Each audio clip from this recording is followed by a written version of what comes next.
ಬಾಗಲಕೋಟೆಯಲ್ಲಿ ಸಂಯುಕ್ತ ವೀಣಾ ಒಳಬೇಗುದಿ ಹೆಚ್ಚಾಗಿದೆ. ವೀಣಾ ಪ್ರಭಾವದ ಕ್ಷೇತ್ರಕ್ಕೆ ಸಂಯುಕ್ತ ಇನ್ನೂ ಕೂಡ ಕಾಲಿಟ್ಟಿಲ್ಲ. ವೀಣಾ ಕಾಶಪ್ಪನವರ ಬೆಂಬಲಿಗರ ವಿರೋಧಕ್ಕೆ ಸಂಯುಕ್ತ ಪಾಟೀಲ್ ಹೆದರಿದ್ರ. ಹುನಗುಂದ ಕ್ಷೇತ್ರಕ್ಕೆ ಕಾಂಗ್ರೆಸ್ ಅಭ್ಯರ್ಥಿ ಇದುವರೆಗೂ ಕಾಲಿಟ್ಟಿಲ್ಲ. ಯಾಕೆ?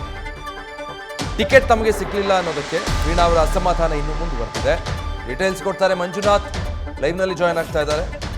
ಮಂಜುನಾಥ್, ಈ ಬಾಗಲಕೋಟೆ ಕ್ಷೇತ್ರ ವೀಣಾ ಕಾಶಪ್ಪನವರ್ ಮತ್ತೆ ಸಂಯುಕ್ತ ಪಾಟೀಲ್ರ ನಡುವಿನ ವೈಮನಸ್ಯ ಏನಿದೆ, ಟಿಕೆಟ್ ಕಾರಣಕ್ಕೆ ಬಗೆಹರಿಸೋದಕ್ಕೆ ಸಾಧ್ಯ ಆಗ್ತಾ ಇಲ್ವಾ ಕಾಂಗ್ರೆಸ್ಗೆ?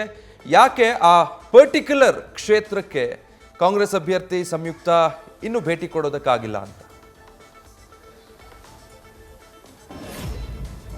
ವಿಜಯ್, ಬಾಗಲಕೋಟೆ ಲೋಕಸಭಾ ಚುನಾವಣೆಯಲ್ಲಿ ಇಬ್ಬರು ಮಹಿಳಾ ಮಂಡ್ಯರ ಒಂದು ಏನು ಟಿಕೆಟ್ಗಾಗಿ ಫೈಟ್ ನಡೀತೋ, ಈ ಒಂದು ಫೈಟ್ ಇಲ್ಲಿವರೆಗೂ ಕೂಡ ಅಲ್ಲಿರುವಂಥ ಅಸಮಾಧಾನವನ್ನು ಸರಿಪಡಿಸಲಿಕ್ಕೆ ಕಾಂಗ್ರೆಸ್ ನಾಯಕರಿಂದ ಇಲ್ಲಿವರೆಗೂ ಆಗಲಿಲ್ಲ.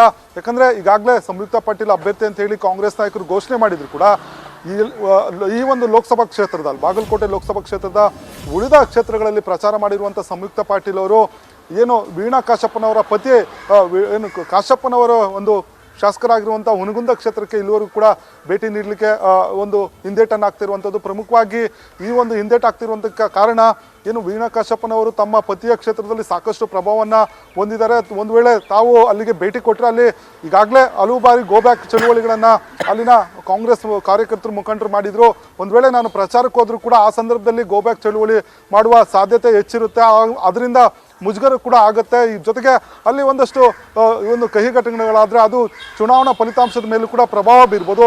ಈ ಎಲ್ಲ ಕಾರಣಗಳಿಂದ ಏನು ಸಂಯುಕ್ತ ಪಾಟೀಲ್ ಅವರು ಈ ಒಂದು ಕ್ಷೇತ್ರಕ್ಕೆ ಒಂದು ಭೇಟಿ ಕೊಡಲಿಕ್ಕೆ ಇನ್ನೂ ಕೂಡ ಮುಂದಾಗಿಲ್ಲ. ಜೊತೆಗೆ ವೀಣಾ ಕಾಶಪ್ಪ ಅವರನ್ನು ವಿಶ್ವಾಸಕ್ಕೆ ತೆಗೆದುಕೊಂಡು ಅವರನ್ನು ಮಾತುಕತೆ ಮಾಡಿ ಅಲ್ಲಿ ಇರುವಂಥ ಅಸಮಾಧಾನವನ್ನು ಬಗೆಹರಿಸ್ಕೊಂಡ್ರೆ ಆ ಕ್ಷೇತ್ರದಲ್ಲೂ ಕೂಡ ಅವರು ಒಂದು ಏನು ಪ್ರಚಾರ ಕೈಗೊಂಡು ಮತಗಳನ್ನು ಗಳಿಸ್ಬೋದು. ಆದರೆ ಈ ಒಂದು ಭಿನ್ನಮತವನ್ನು ಶಮನ ಮಾಡಲಿಕ್ಕೆ ಕೂಡ ಕಾಂಗ್ರೆಸ್ ನಾಯಕರು ಇನ್ನೂ ಕೂಡ ಮುಂದಾಗಿಲ್ಲ.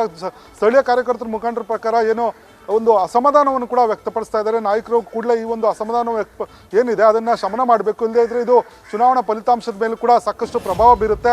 ಹಾಗಾಗಿ ಕಾಂಗ್ರೆಸ್ ಹೈಕಮಾಂಡ್ ನಾಯಕರು, ಅದರಲ್ಲೂ ಕೂಡ CM ಸಿದ್ದರಾಮಯ್ಯ ಆಗಿರ್ಬೋದು, ಜೊತೆಗೆ DK ಶಿವಕುಮಾರ್ ಅವರು ಕೂಡಲೇ ಮಧ್ಯಪ್ರವೇಶ ಮಾಡಿ ಈ ಒಂದು ಅಸಮಾಧಾನವನ್ನು ಬ್ರೇಕ್ ಹಾಕಬೇಕು. ಯಾಕಂದರೆ ಕಾಶಪ್ಪನವರು ಅಲ್ಲಿ ಶಾಸಕರಿದ್ದು ಹೆಚ್ಚಿನ ಮತಗಳು ಬಂದರೆ ಕಾಂಗ್ರೆಸ್ ಅಭ್ಯರ್ಥಿ ಗೆಲ್ಲೋದಕ್ಕೆ ಅವಕಾಶ ಆಗುತ್ತೆ. ಆ ನಿಟ್ಟಿನಲ್ಲಿ ಏನು ಕಾಂಗ್ರೆಸ್ ಹೈಕಮಾಂಡ್ ನಾಯಕರು ಕೂಡ ಒಂದು ಚರ್ಚೆ ನಡೆಸಬೇಕು ಅನ್ನೋದು ಕಾರ್ಯಕರ್ತರ ಒತ್ತಾಯ ಆಗಿರುವಂಥದ್ದು. Vijay, thank you Manjunath.